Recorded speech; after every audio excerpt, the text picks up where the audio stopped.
So the first, oh, there you are. I mean, Pauline, I might have guessed that wouldn't be beyond you. So that's the cover of the Nighthawks in the US, very spooky sort of shack. So Ruth Galloway is a forensic archaeologist, and I first got the idea of writing about archaeology because my husband's an archaeologist. And one day we were walking across the Norfolk marshes. I don't know if any of you know Norfolk. It's a beautiful, I mean, we were talking about Vermont, Pauline. There's a bit similar vibe or feeling to Norfolk, really. It's there on the East Coast. It's very beautiful, but parts are quite sort of bleak. And one day, Andy and I and our young kids were walking across Titchwell Marsh, which is on the north coast there. Oh yes, beautiful. Here, there we are, that little bit sticking out there. And Andy happened to say that prehistoric people had thought marshland was sacred because it's neither land nor sea, but something in between. They saw it as a bridge to the afterlife. So neither land nor sea, neither life nor death. And that's why you sometimes find bodies buried in marshland or treasure or weapons. It's to mark that boundary, if you like, between life and death. And as soon as he said that, the idea for the book sort of came to me. And I saw Ruth kind of walking towards me out of the mist. And I teach creative writing, and I'd never let my students get away with that. Anyway, so I'm working at but actually I did. She just sort of appeared in front of me, and I sort of thought of this first story, and somebody asked whether they should be read in order. And they don't have to be read in order because each one does stand alone. But I think because the relationships in them have got quite complicated now, it probably is best to start at the beginning. And the first one is called The Crossing Places, and it starts when a forensic archaeologist called Ruth Galloway lives on her own on a beautiful but bleak bit of Norfolk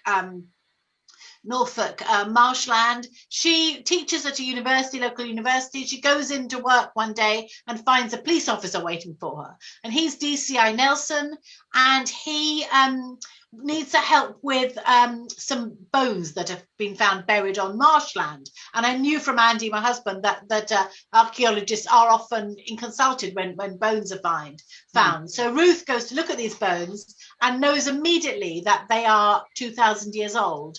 But she's then drawn into a more recent case of a child who's disappeared, and incidentally into a very complicated relationship with the policeman, DCI Harry Nelson, and it's got pretty complicated by book 13, which is The Nighthawks.